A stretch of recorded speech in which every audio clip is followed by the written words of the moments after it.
this meeting to order. I would ask Council to approve the agenda for today's meeting with the addition of your on-table agenda, which is in this flesh-colored paper. And that the addition is item number 6.1, supplementary information from our Director of Planning regarding the Twin Island rezoning.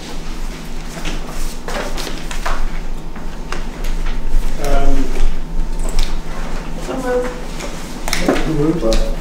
Allison. I have 2 items for new business. I'll just mention it. Councilor Lucas, if you can mention what the items are relevant to the agenda. You want to know that? Yes. One will be the development on the Cape. Okay. Sorry, what was that? The Cape Project Curtis development, the Cape development. And the other will be emergency services coordination and NERP.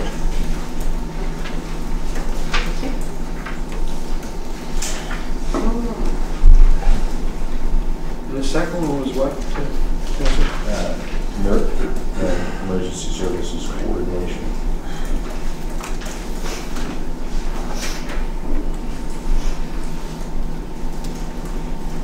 Anybody else?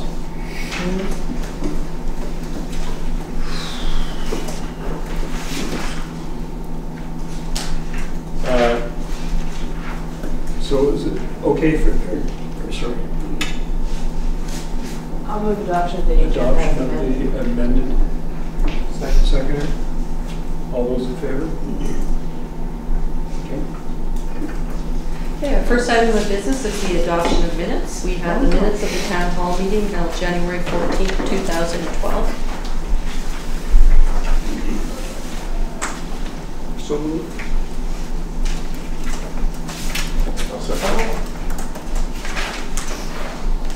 Everyone in favor?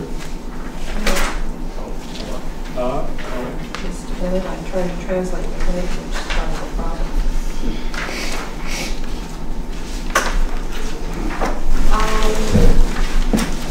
Other than a duplication, the rest are some little tiny typos like spelling or and off or things like that. Page 4, under Barbara Waller's comments, to be able to talk to council up close and personal, it's been repeated. Yes.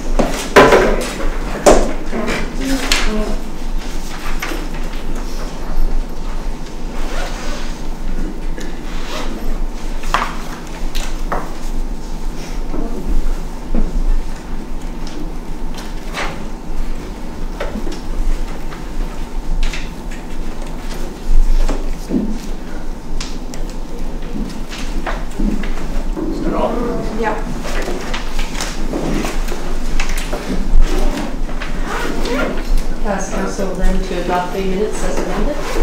Is there everybody in favor of that? Always passed. Our next set of minutes are the minutes for the special council meeting held January 23rd, 2012. See again. On the first page, the first bullet under the agenda approval, I think that should be two bullets. The first one being the delegation and the second one being the correspondence. This was correspondence in relation to the delegation at the time, which was David Lynch.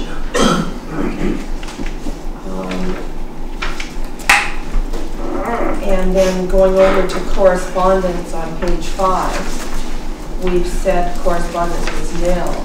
We have item of correspondence, so we don't need to. That correspondence is in relation to the delegation, so it inserted on our on-table agenda below the delegation item. Okay. And just a couple of other things that were small typo words again. Perhaps if they're just typos, I can get I'll give you after the meeting. Thank you. Anything further? No. All those in favor? We need to move and second on those. I'll second. Tim, did Tim second? Okay. All those in favor? Okay. And that is it for our minutes for adoption. Our next item of business is public comments, and we have 4 members of the public who wish to speak. So that will limit them to about 3.5 minutes each. Our first public speaker is Bill Newport. And just before Bill speaks, he has provided council with a copy of what he's speaking to, which is in front of you. Good morning, Mayor, Council, and staff. There's quite a few things that are happening right now on Bowen Island as it relates to green waste disposal, along with rezoning. And I think there's quite a few things that maybe a lot of council is not aware of on the procedures and the laws of the province. I think you've got the opportunity to do it right. But if you don't do it right, then you're going to be dictated by Metro Vancouver and the province, and there will not be an on-island solution. And also we have a further problem as because of the letter from the Municipal Bylaw Officer of February 1st, all on-island disposal of green waste has now been shut down.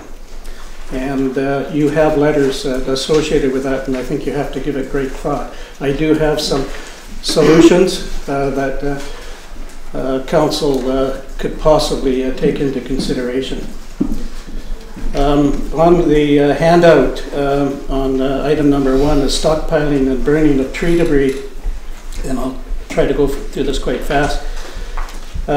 Tenure over Crown land does not allow stockpiling and disposal of land clearing debris via burning, grinding, or operation of the green waste compost facility unless municipal zoning allows it. It does not matter what zoning the municipality has on a property, the municipality does not have the authority to authorize this type of stockpile or burn. Metro Vancouver processes supersedes that of the municipality. The municipal fire department must still issue a municipal permit, but this is secondary to Metro Vancouver permit. Metro Vancouver will not issue a burn permit unless the applicant has exhausted all other methods of disposal. Metro Vancouver will not issue a burn permit unless the applicant has hired a consultant and obtained an agreeable report for dispersion modeling. There's costs there. And if stockpiling will be used, a storage facility license must be obtained from Metro Vancouver. And this is similar to a transfer station license. And personally, I feel burning is a backward step.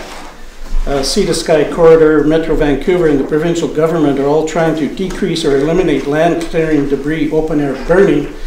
And is it not a backward step that the municipality to create a new land use category allowing stockpiling and burning of transported wood waste?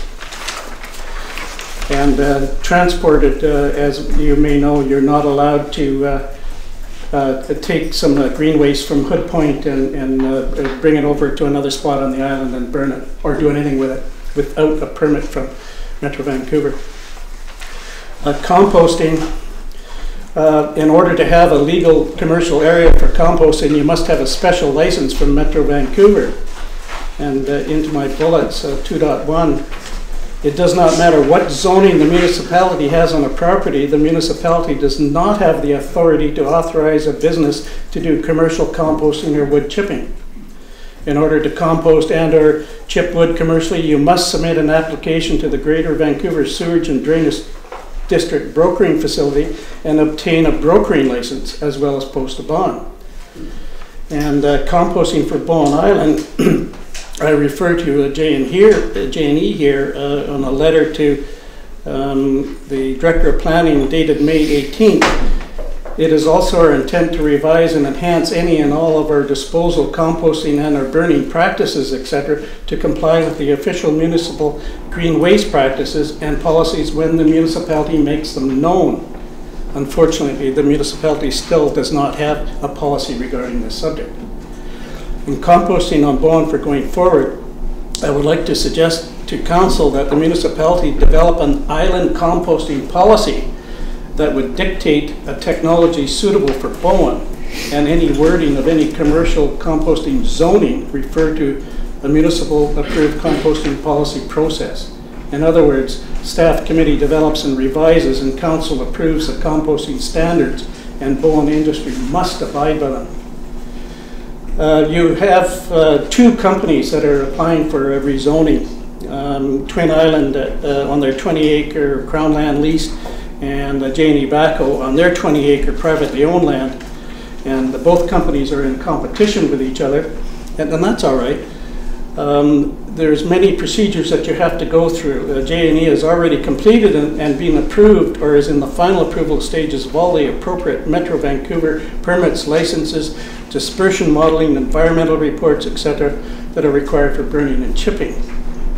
Both Twin Island and J&E pit property are designated in the OCP as industrial. Zoning going forward, what we do not want to see is one company gaining unfair advantage over the other by having council approve one before the other, and then council and or the public saying one is already approved and we do not need 2 island properties doing the same thing. I would like to suggest to council that both applications be considered together. The last, item 4, is the horizontal tub grinder that J&E produced to dispose of green debris into wood chips. This is the next technology for clean processing of this type of debris instead of stockpiling and air polluting burning.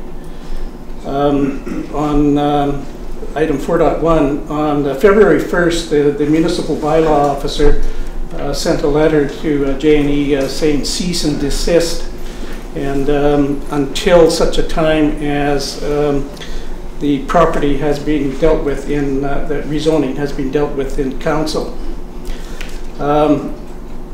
If this letter is complied with, all on-island disposal must stop immediately for all contractors, and all green waste must now be trucked off island.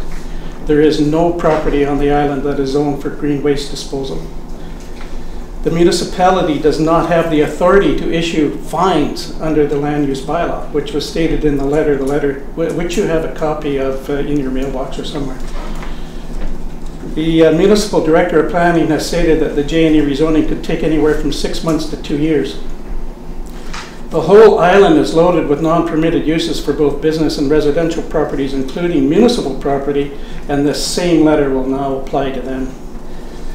A workaround, in order not to shut down the whole island for zoning infractions, I urge Council to consider one of the following 2 possible temporary solutions mentioned in the J&E letter February 6th to Mayor and Council that would allow the continuation of their existing green waste operations until such a time as the J&E rezoning is dealt with.